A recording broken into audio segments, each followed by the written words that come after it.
ब्रह्म सूत्र के साधन अध्याय नामक तृतीय अध्याय के द्वितीय पाद के पंचम अधिकरण की हम लोग चर्चा कर रहे हैं। इस अधिकरण में 11 सूत्र हैं। उनका भाष्यकार भगवान को जो अभिप्रेत अर्थ था वो बता दिया और एक देशी के मत का उत्थापन करके उसमें अनुपपत्ति बताई गई। एक देशी 2 अधिकरण मानना चाहते हैं 11 सूत्रों में।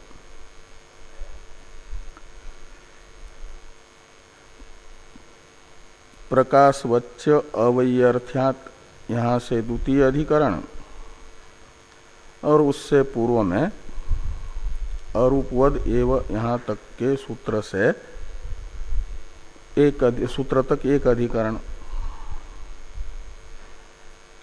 लेकिन दूसरे अधिकरण का अलग अंगीकार करना भाष्यकार भगवान कहते हैं अनावश्यक है।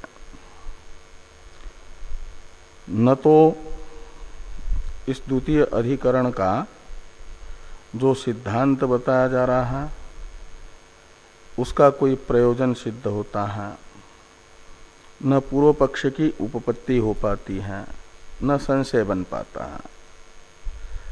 तो जिस के ये सिद्धांत पूर्व पक्ष तथा संशय रूप 3 अंशों की अनुपपत्ति हो, सिद्धि न होती हो, वह अधिकरण ही कहाँ होगा फिर? अधिकरण तो 5 अंशात्मक होता है, उसमें से 4 अंश ही सिद्ध नहीं हो रहे हैं, 3 अंश ही सिद्ध नहीं हो रहे हैं, तो 2 अंश का अधिकरण क्या बनेगा? विषय और संगति का विषय ही सिद्ध नहीं हो पाएगा। इस प्रकार एक देशी का मत अनुपपन्न है, यह बता दिया। वेदांत के अनेक विचारकों में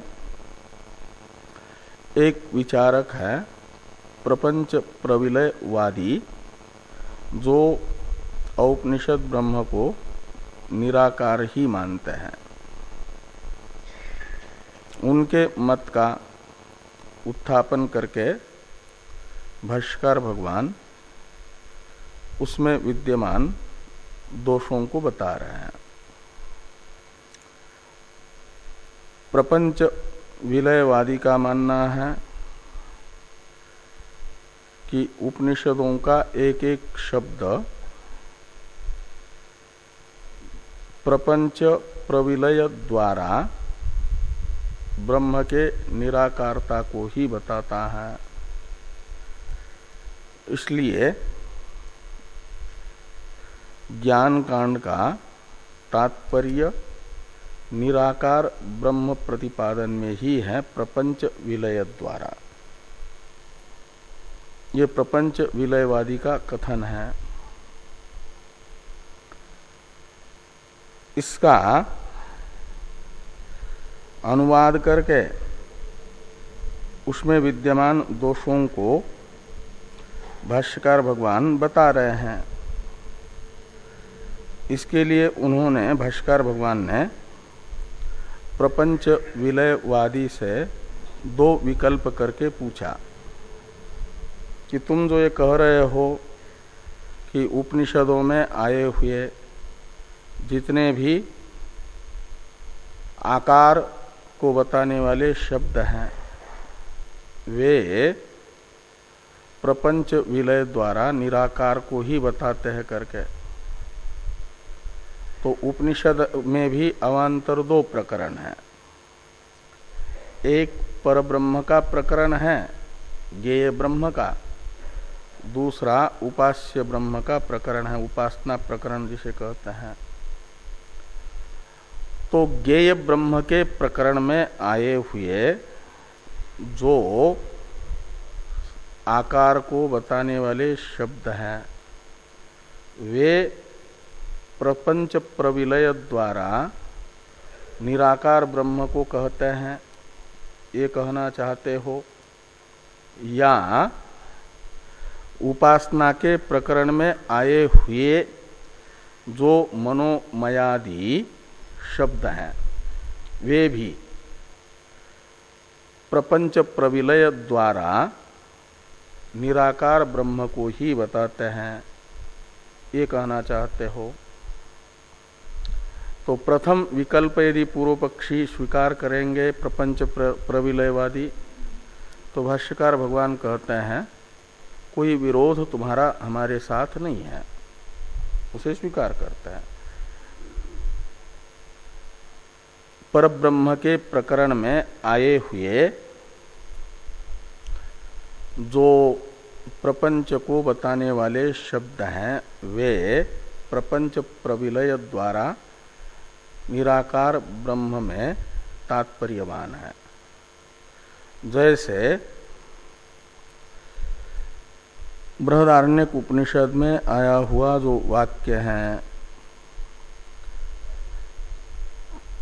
कि ये युक्ता ह्यस्य हरय शता दश इत्यादि, इसमें ये है परब्रह्म विद्या के प्रकरण में आया हुआ वाक्य। इसमें जो हरि शब्द से बताए जाने वाले प्रपंच अंतःपाती इंद्रियां हैं, अश्य शब्दित आत्मा की इंद्रियां बताना और इंद्रिय रूप उपकरणों से युक्त बताने में यहाँ पर युक्ता ह्यस्य हरय इस वाक्य का तात्पर्य नहीं है शेंद्रिय आत्मा को बताने में, अपितु हरि शब्दित 10 इंद्रियों को ज्ञेय ब्रह्म से अनतिरिक्त बताने में तात्पर्य है। इसलिए कहा गया अयम वै हरयः, ये जो विषयों का आहरण करने के लिए उपकरण स्थानीय चक्षुरादि हरि हैं, इंद्रियां हैं 10, यह अयम शब्दित जो आत्मा है उससे अलग नहीं है। अयम वही हरय, ये जो इंद्रिया प्रतीत हो रही हैं यह अयम शब्दित आत्मा ही है, आत्मा से अनतिरिक्त है। इस प्रकार इंद्रियों का जो नाम रूप है उसका प्रविलय द्वारा इंद्रियों में भी ब्रह्म रूपता का ज्ञापन इस वाक्य का तात्पर्य तो हो सकता है, ये हमें भी स्वीकार है। और द्वितीय का निराकरण कर रहे हैं ये पुनः इत्यादि से। हाँ? क्या कौन? हाँ,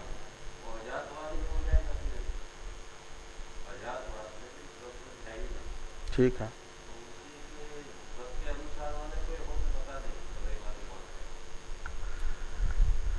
वेदांत विचारकों में ही एक विचार नहीं आजातवाद तो गौड़पादाचार्य जी का है, और वे वो प्रपंच है नहीं कहना तो ठीक, वो तो अजातवाद उत्तम कोटि के अधिकारी के लिए। लेकिन ये जो है उपासना के प्रकरण में आई हुई श्रुतियों को भी प्रपंच ये बताते हैं कि मनोमय ये मन से अतिरिक्त उपाधि का अभाव बताता है ऐसा। हाँ, तो वो जो है ये कोई दूसरे हैं प्रपंच प्रविलयवादी।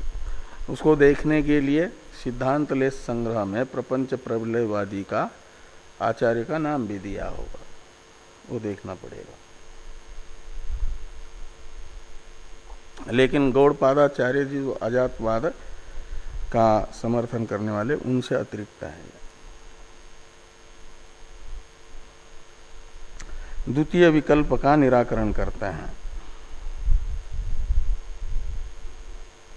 ये पुनः इत्यादि जो भाष्य वाक्य है ना, 647 नंबर पृष्ठ पर नीचे से 5वीं लाइन में, ये पुनः उपासना विधानाधिकारे प्रपंचा इत्यादि, इसकी अवतरण टीका है कि द्वितीयम दूषयति ये पुनः इति। तो जो द्वितीय विकल्प है कि उपासना के प्रकरण में आए हुए प्रपंच को बताने वाले मनोमयादि शब्द भी प्रपंच प्रविलय द्वारा निराकार ब्रह्म को ही बताते हैं, ये द्वितीय विकल्प है। इसका निराकरण किया जा रहा है, इसमें दोष बताया जा रहा है। ये पुनः उपासना विधानाधिकारे प्रपंचा उच्यन्ते यथा मनोमय प्राण शरीरो भारूप इत्येवम् आदयो न तेषां प्रपंच विलयार्थत्वं न्याय्यम्। कहते हैं जो प्रपंच यानी उपाधि को बताने वाले शब्द, यहां प्रपंच शब्द का अर्थ लेना, सविशेषता को बताने वाले वाक्यों को बताने के लिए प्रपंच शब्द का प्रयोग है। तो ये पुनः उपासना विधान अधिकारे प्रपंचा यानी उपासना के प्रकरण में ब्रह्म की सविशेषता को बताने वाले वाक्य हैं, शब्द हैं। कहे जा रहे हैं जैसे मनोमय प्राण शरीर भारूप इत्येवम् आदि, ये शब्द हैं उपासना के प्रकरण में ब्रह्म के मनोमयत्वादि विशेषता को बताने वाले शब्द, वो यहाँ प्रपंच शब्द का अर्थ है। उपासना विधान अधिकार में, अधिकार शब्द का अर्थ है प्रकरण, और उपासना विधान यानी उपासना विधि। तो उपासना का विधान करने वाला जो प्रकरण, शांडिल्य विद्यादि का जो प्रकरण है, सक्रतुम कुर्वीत, इस वाक्य से शांडिल्य विद्या का विधान हो रहा है। उसमें प्रधान वाक्य है सक्रतुम कुर्वीत, ये है शांडिल्य उपासना का विधान करने वाला वाक्य। और उसके प्रकरण में आए हुए मनोमय प्राण शरीर भारूप इत्यादि शब्द हैं प्रपंच शब्दित, और इनका प्रपंच प्रविलय अर्थ मानना उचित नहीं है, अनुचित है। न्यायम शब्द का अर्थ है उचितम, और न शब्द न्यायम के साथ जुड़ेगा, का अर्थ निकलेगा नोचितम, उचित नहीं है। तो सहज प्रश्न होगा प्रपंच विलयवादी का खंडन करने वाले सिद्धांति के प्रति, भाष्यकार भगवान के प्रति की कस्मात् कारणात्, क्यों इन मनोमयादि शब्दों को प्रपंच विलय अर्थक नहीं माना जा सकता, प्रपंच विलय अर्थक मानना अनुचित क्यों है, क्या कारण है? तो इस प्रश्न का उत्तर देते हैं भाष्यकार भगवान कि सक्रतुम कुर्वीत इत्येवं जातीयकेन प्रकृतेन उपासन विधिना तेषां संबंधात्।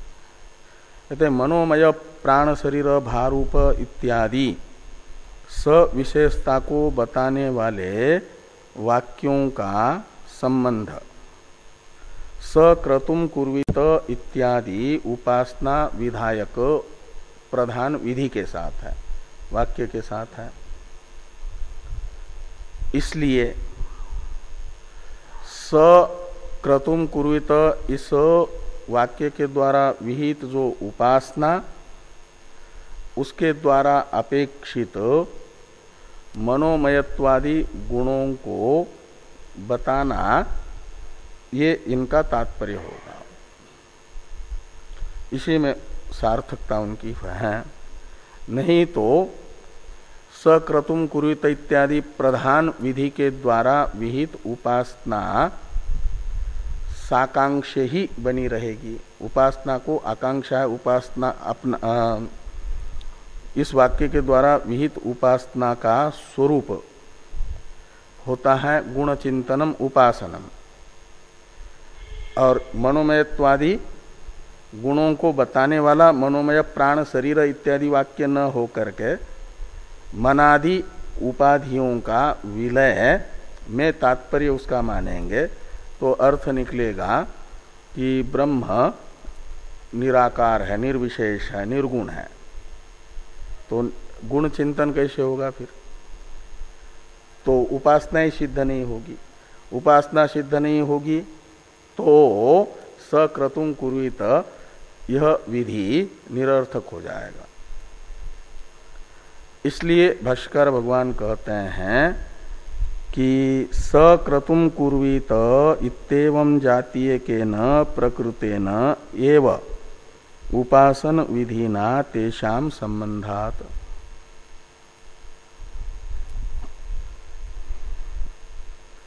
प्रधान विधि के द्वारा अपेक्षित अंगों को बताने में उनका तात्पर्य है।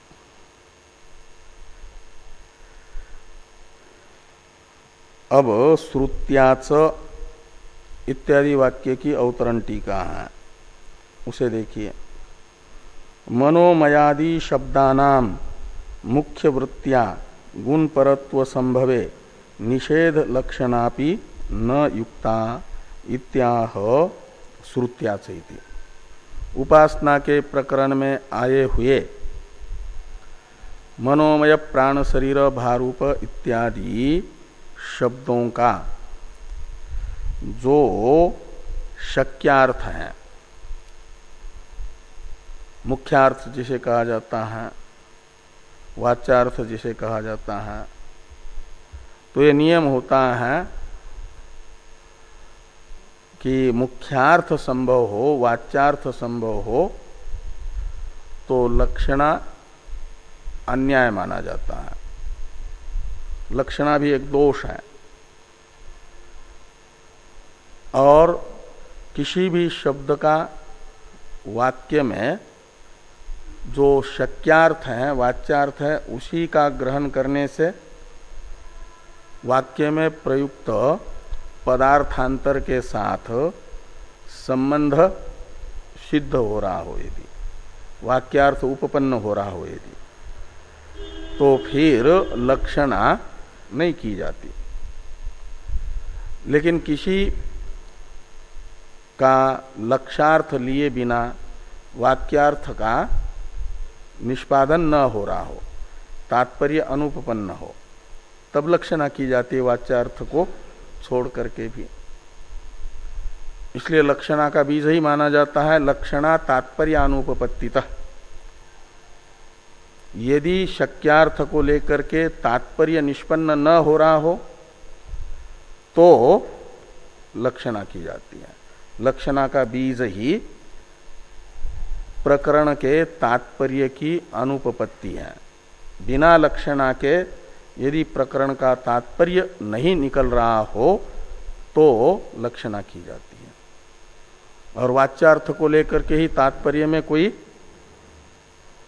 बाधा न आ रही हो, तात्पर्य ठीक ठीक निकल रहा हो तो लक्षणा नहीं की जाती है। फिर मुख्यार्थ संभवे गौणार्थस्य ग्रहणम अन्यायम ऐसा कहा जाता है।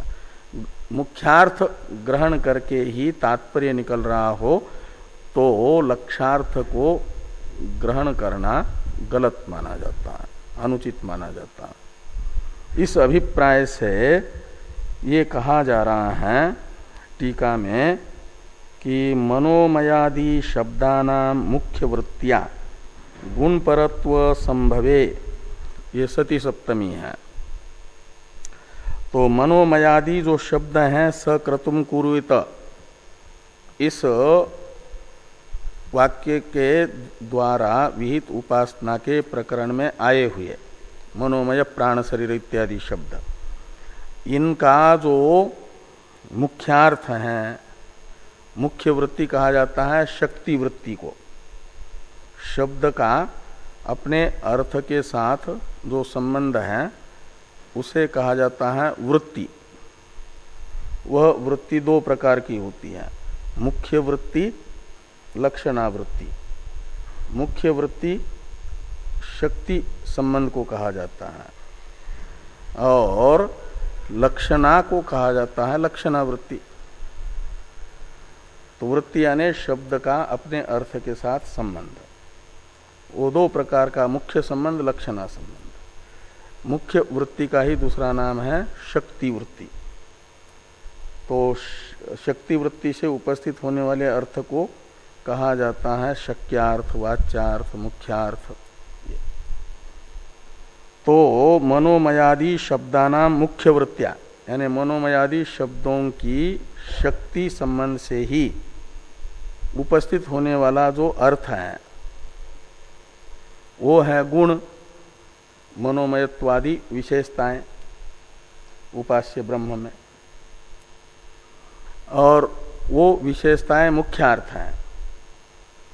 तो ये जो मुख्य वृत्तियां गुण परत्व संभवे सती, तो मनोमयादि शब्दों की शक्ति रूप वृत्ति तो बता रही है कि मनोमयादि शब्द मनोमयत्वादि गुणों को बताते हैं, उनमें गुण परत्व सिद्ध हो रहा है। और उस वृत्ति को छोड़ करके लक्षणा यदि करते हैं तो लक्षार्थ हो जाएगा मनादि प्रपंच का निषेध।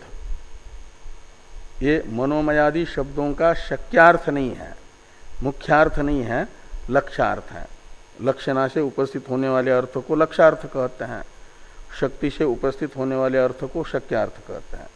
तो मनोमयादि शब्दों का शक्यार्थ तो गुण है और लक्ष्यार्थ है मनादि प्रपंच का निषेध, प्रविलय यानी निषेध। तो ये शक्यार्थ को छोड़ करके लक्षणा करना ये अन्याय है। ये कह रहे हैं कि मनोमयादि शब्दानां मुख्य वृत्तियां गुण परत्व संभवे सति निषेध लक्षणापि न युक्ता, ये उचित नहीं है। इस अभिप्राय से भाष्यकार भगवान ये वाक्य लिखते हैं कि श्रुत्याच एवं जातीयकानां गुणानां उपासनार्थत्वे अवकल्पमाने न लक्षणया प्रविलयार्थत्वम अवकल्पते। तो एवं जातीयकानां गुणानां श्रुत्या उपासनार्थत्वे अवकल्पमाने, मनोमयत्वादि जो गुण हैं, एवं जातीय गुण लेना मनोमयत्वादि गुण, जातीय का अर्थ होता है प्रकार। तो इस प्रकार के जो गुण हैं मनोमयत्वादि गुण, इन मनोमयत्वादि गुणों में उपासनार्थत्व यानी उपासना अंगत्व, सक्रतुं कुरुत इस वाक्य के द्वारा विहित उपासना रूप जो सगुण ब्रह्म विद्या, उसका अंगत्व सिद्ध होने पर, अवकल्प माने यानी निश्चित होने पर, न लक्षणया प्रविलयार्थत्वम अवकल्पते। इसलिए मनोमयादि शब्दों का प्रविलय रूप अर्थ, मनादि से अतिरिक्त अर्थ का प्रविलय, ये लक्ष्यार्थ करना उचित नहीं है। श्रुत्या का अर्थ है शक्त्या, शक्ति का ही दूसरा नाम श्रुति भी है। एक श्रुति शब्द कई जगह आता है, लेकिन वो श्रुति वेद के लिए भी आता है, श्रुति यहाँ शक्ति संबंध के लिए है, मुख्य वृत्ति के लिए। श्रुत्या ने मुख्य या वृत्तिया, टीका में जिसको मुख्य वृत्ति कहा था उसी के लिए भाष्य में श्रुत्या शब्द है, यानी शक्ति वृत्ति।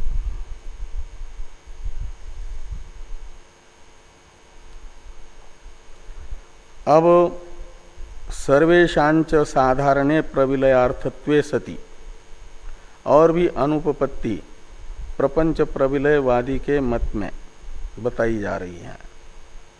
यदि उपासना के प्रकरण में आए हुए मनोमयादि शब्दों का भी तात्पर्य निराकार ब्रह्म में ही मानेंगे प्रपंच विलय द्वारा, तो ये भी अनुपपत्ति उनके मत में होती है। ये कहा जा रहा है सर्वेशांच इत्यादि वाक्य से। इस वाक्य की अवतरण टीका को देखिए। किंच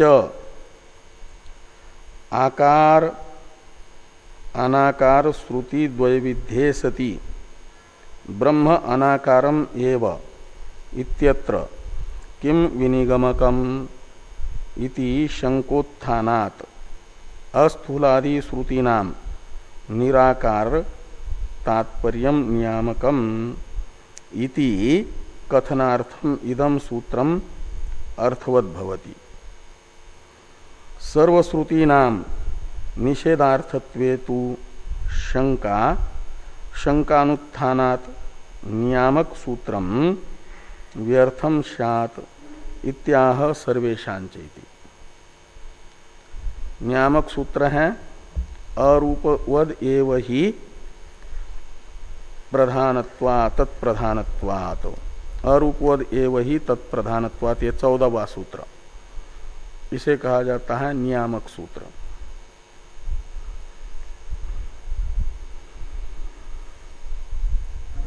इदम सूत्रम शब्द का जो प्रयोग हुआ है टीका में, उसी सूत्र का ग्रहण करने के लिए कहते हैं ये शंका उत्थित होगी, तब उसका उत्तर देने के लिए अरूपवद एव ही तत्प्रधानत्वात् इस सूत्र की सार्थकता है, साफल्य है। क्या शंका होगी? जब ये मानेंगे कि मनोमयादि जो श्रुतियां हैं ब्रह्म को साकार बताती हैं और अस्थूलम अणनु इत्यादि श्रुतियां ब्रह्म को निराकार बताती हैं, उपासना के प्रकरण में आई हुई श्रुतियां ब्रह्म को साकार बता रही हैं और ज्ञान के प्रकरण में आई हुई श्रुतियां ब्रह्म को निराकार बता रही हैं, अस्थूलम अणनु है दोनों श्रुति। इसलिए दोनों श्रुति को प्रमाण मानने वाले हम जो जिज्ञासु हैं, उनके मन में शंका होती है दोनों श्रुति हमारे लिए आस्था का केंद्र है, श्रद्धा का आस्पद है हमारे, तो इसमें क्या गमक है कि ब्रह्म निराकार ही है? इसमें विनिगमक कौन है? जो श्रुति माता ब्रह्म को साकार भी बता रही है, निराकार भी बता रही है, तो हम उभय रूप ब्रह्म को क्यों न मान ले, क्यों निराकार ही मान ले? ये एक शंका होती है। इसमें क्या हेतु है, विनिगमक है? तो वहां विनिगमक बताने के लिए भगवान वेद व्यास जी ने सूत्र लिखा अरूपवद एव ही तत्प्रधानत्वात्। कहा कि यद्यपि ब्रह्म को साकार बताने वाली भी श्रुतियां हैं, निराकार बताने वाली भी श्रुतियां हैं, तो भी ब्रह्म अरूपवद एव यानी निराकार ही है। एवकार को जोड़ दिया, साकार नहीं है, परमार्थता। वहां परमार्थ स्वरूप बताया जा रहा है ज्ञान के प्रकरण में कि तत्पदार्थ का वास्तविक स्वरूप निर्विशेष ही है, निराकार ही है।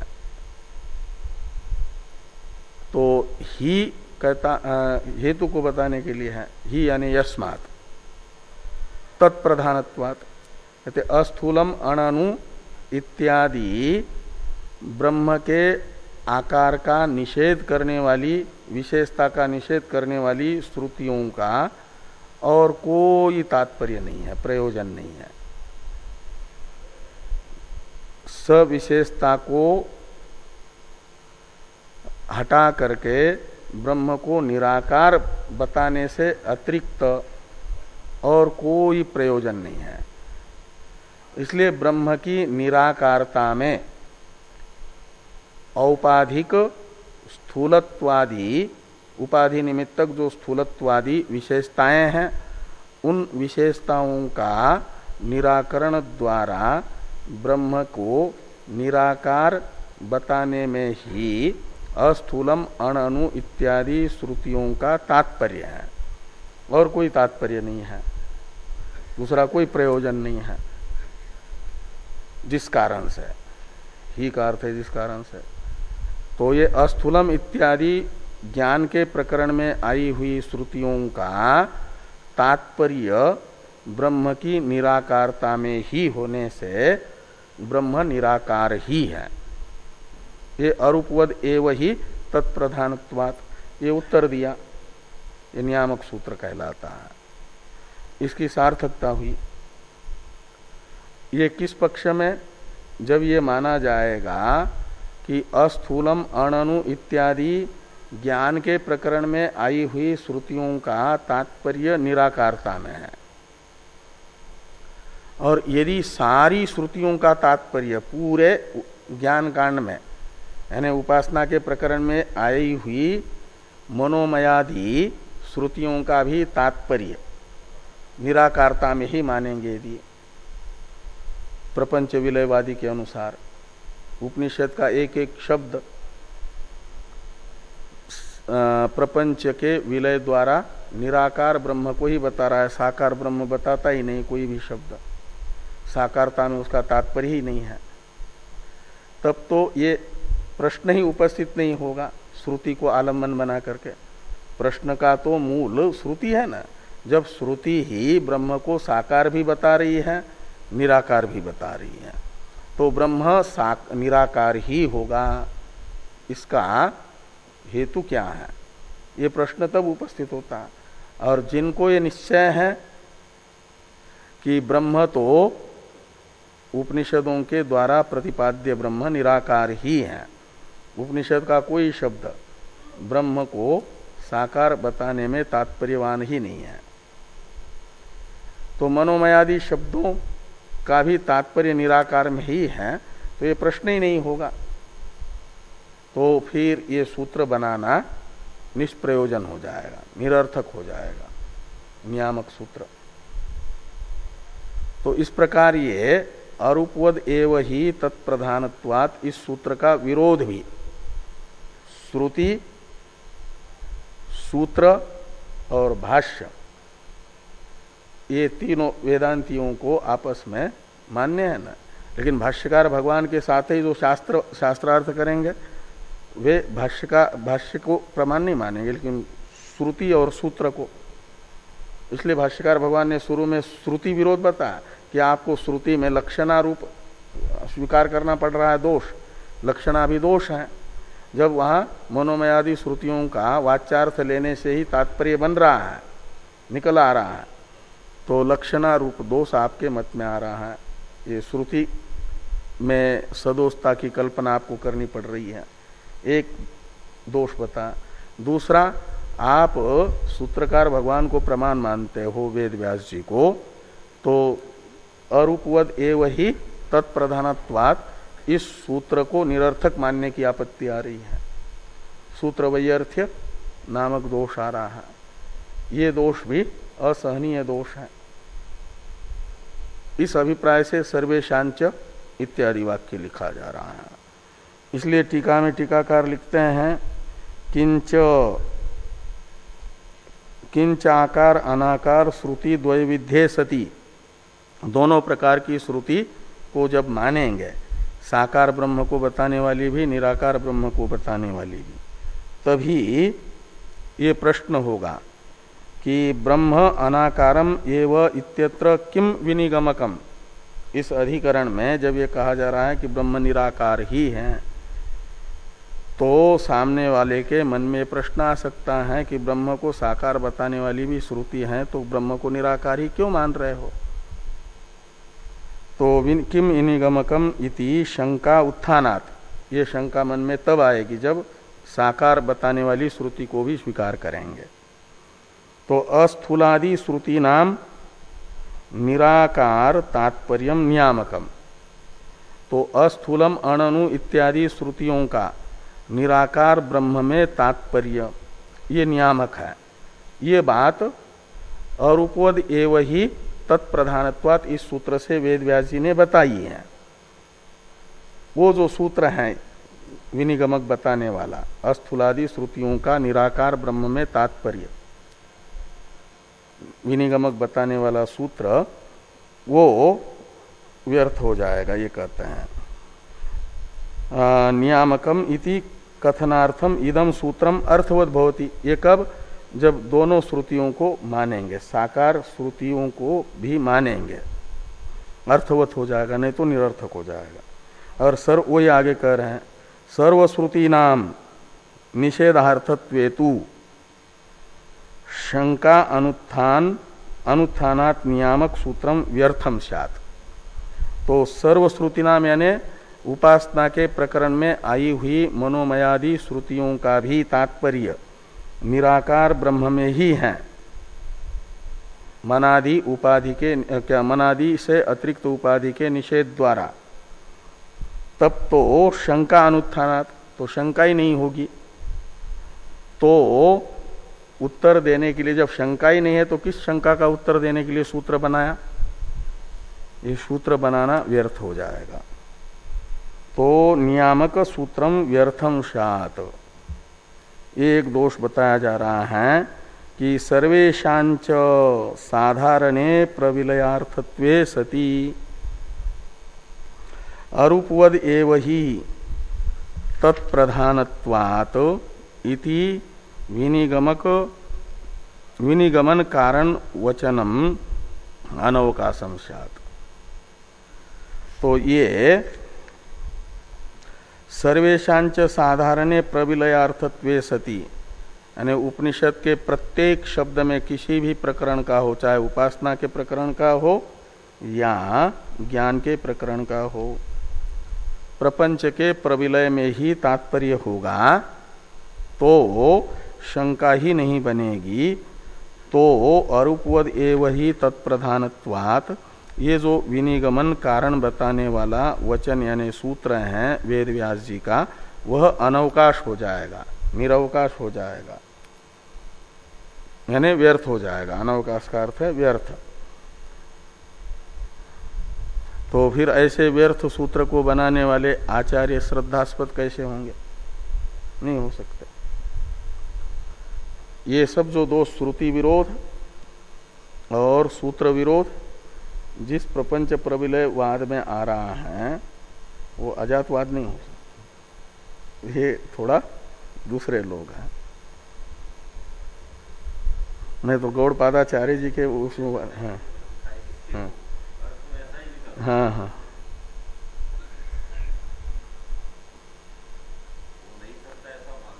हाँ हाँ हाँ। तो फलम अपि इत्यादि की अवतरण टीका को देखिए। और क्या, इसीलिए हाँ हाँ, तो सगुण ब्रह्म को बताने वाली श्रुति है, सोपाधिक ब्रह्म को बताने वाली। ब्रह्म के दो रूप हैं, एक सोपाधिक रूप है, एक निरुपाधिक रूप है। निरुपाधिक रूप निराकार है और सोपाधिक रूप साकार है, उसमें गुण है।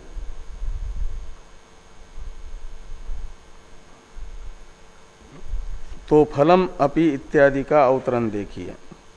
ननु उपासनार्थक वाक्यानाम स्वार्थे फलाभावात सफल निषेध वाक्य शेषत्वम इति आशंक्य फलस्य श्रुतत्वात् नान्य शेषता इत्याह फलम अपीति। तो प्रपंच प्रविलयवादी ये कहते हैं कि अस्थूलम अणु इत्यादि जो प्रपंच का निषेध करने वाले वाक्य हैं ये तो सफल है। प्रपंच प्रविलय द्वारा निषेध द्वारा एक निराकार ब्रह्म का ज्ञान होता है तो अपवर्ग रूपी प्रयोजन सिद्ध होता है, मोक्ष प्रयोजन सिद्ध होता है। इसलिए अस्थूलम अणु इत्यादि निषेध श्रुतियों का तो फल है मोक्ष, इसलिए उन्हें कहा जाएगा सफल। और मनोमय प्राण शरीर भारूप इत्यादि वाक्यों का कोई फल नहीं है तो ये निष्फल है। और है उपनिषदों में ही दोनों भी सफल। अस्थूलम अणु इत्यादि निषेध वाक्य भी उपनिषद में है, वेदों के ज्ञान कांड में है। और मनोमय प्राण शरीर भारूप इत्यादि वाक्य भी साकार ब्रह्म को बताने वाले हैं, आपके उसी प्रकरण में ज्ञान कांड में है। तो मीमांसा का एक नियम है, फलवत सन्निधो अफलम तदंगम। सफल वाक्य के पास कहा गया जो प्रयोजन रहित वाक्य है वह सफल वाक्य का अंग होता है। तो अस्थूलम अणु इत्यादि वाक्य का तो प्रयोजन मोक्ष स्पष्ट है, और मनोमय प्राण शरीर इत्यादि वाक्यों का कोई प्रयोजन प्रतीत नहीं हो रहा है। इसलिए वो प्रयोजन रहित मनोमयादि वाक्यों को अस्थूलम अणु इत्यादि का अंग माना जाए, शेष माना जाए। इसलिए हम कह रहे हैं कि वो सारे उपनिषदों के शब्द अस्थूलम अणु इत्यादि वाक्यों का जिसमें तात्पर्य है निषेध में, उन्हीं में मनोमयादि शब्दों का भी तात्पर्य है उनका अंग होने से।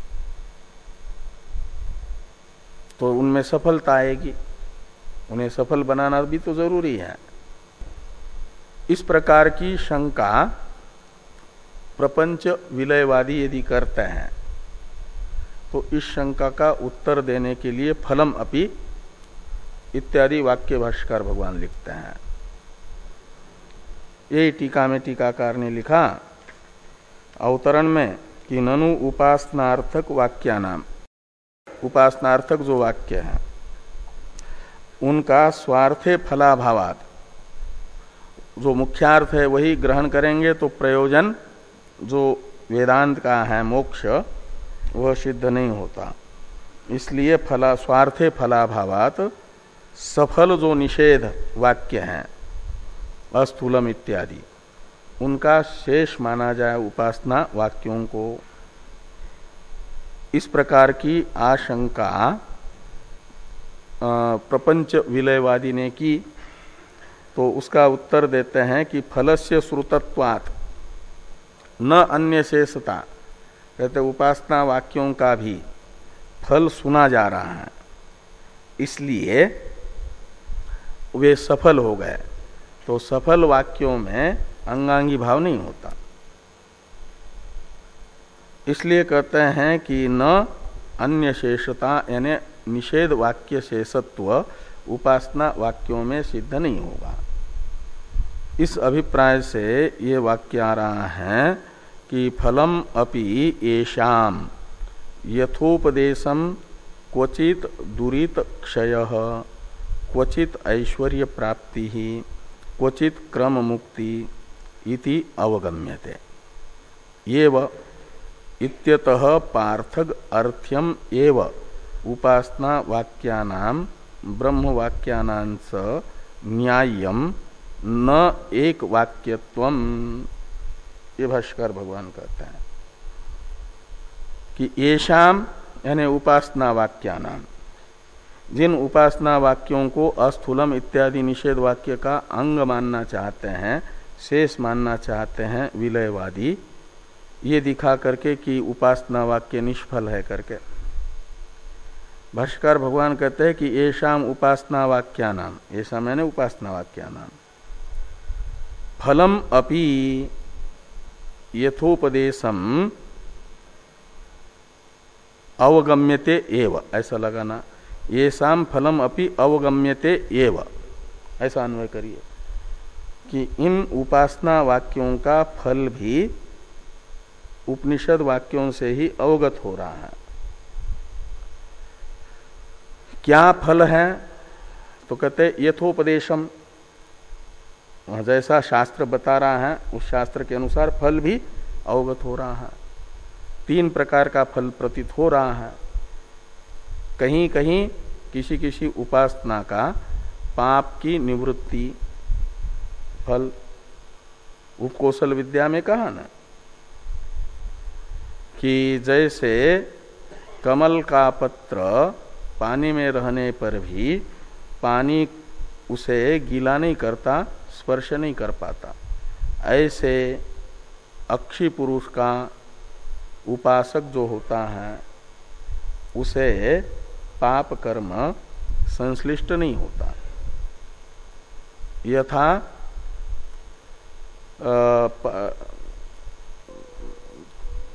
पद्मपत्र आपो न श्लिषन्ते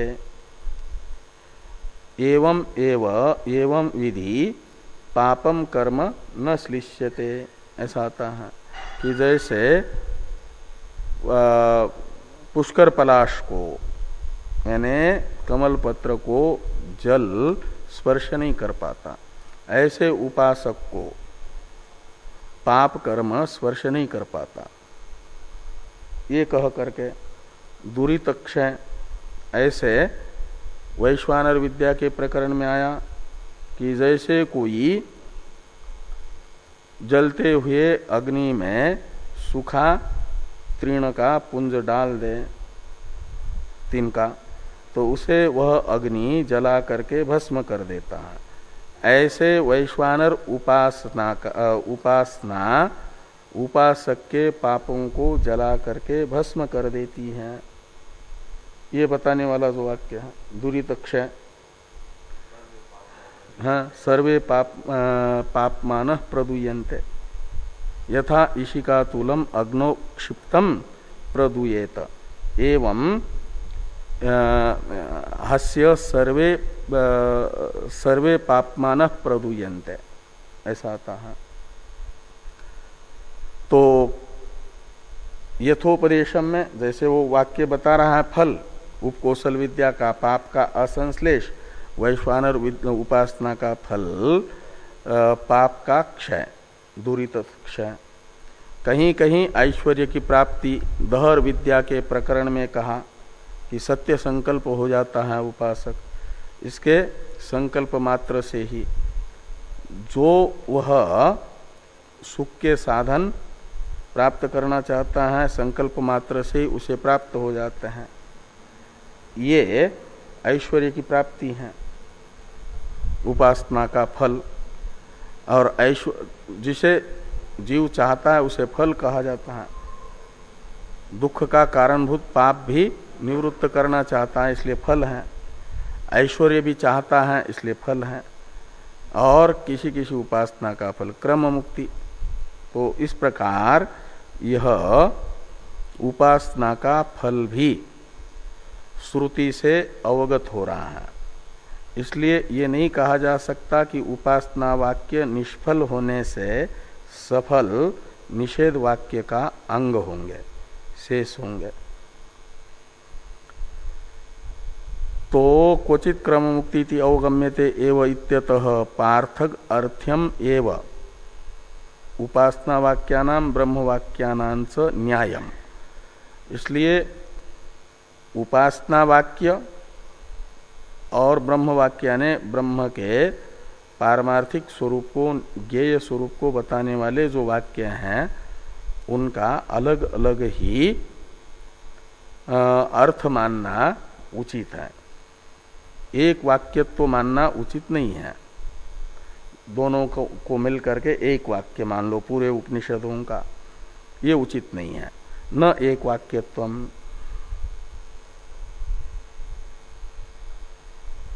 कथंच इत्यादि का अवतरण है टीका में।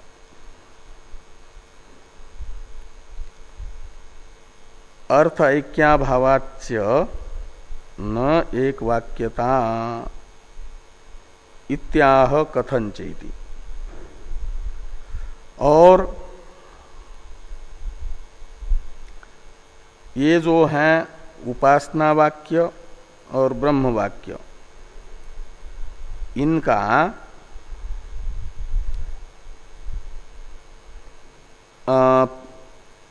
अर्थ भी अलग अलग होने के कारण, एक अर्थ न होने के कारण भी एक वाक्यता नहीं हो पाएगी।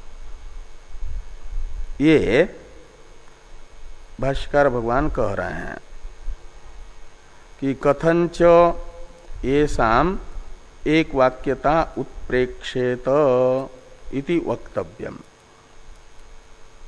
ये सूत्रात्मक पूर्व पक्षी के प्रति, यानी पूर्व पक्षी हैं यहाँ पर प्रपंच प्रविलयवादी, उनके प्रति प्रश्न हुआ कि येषाम यानी उपासना वाक्य और ब्रह्म वाक्य, इनकी एक वाक्यता की आप कल्पना कर रहे हो। उत्प्रेक्षेत यानी कल्पेत, अवकल्पेत। ये प्रपंच प्रविलयवादी उपासना वाक्य और ब्रह्म वाक्य में एक वाक्यत्व की कल्पना कर रहे हैं, कह रहे हैं कि एक वाक्यता है दोनों में। तो कथम शब्द आक्षेपार्थ में है, तो किस प्रकार आप इन उपासना वाक्य और ब्रह्म वाक्यों की एक वाक्यता मानते हो, ये आपको बताना पड़ेगा। प्रकार सहेतुक, तो एक नियोग प्रतीते इत्यादि से वे विलय, प्रपंच विलयवादी एक वाक्यता का प्रकार बताने का प्रयास कर रहे हैं, लेकिन भाष्यकार भगवान कहेंगे कि इस प्रकार की एक वाक्यता यहाँ बन नहीं पाएगी। ये थोड़ा चलेगा आगे वाले पृष्ठ तक, पूरा पृष्ठ ही है, इसलिए जो है इस पर चर्चा हम लोग कल करेंगे।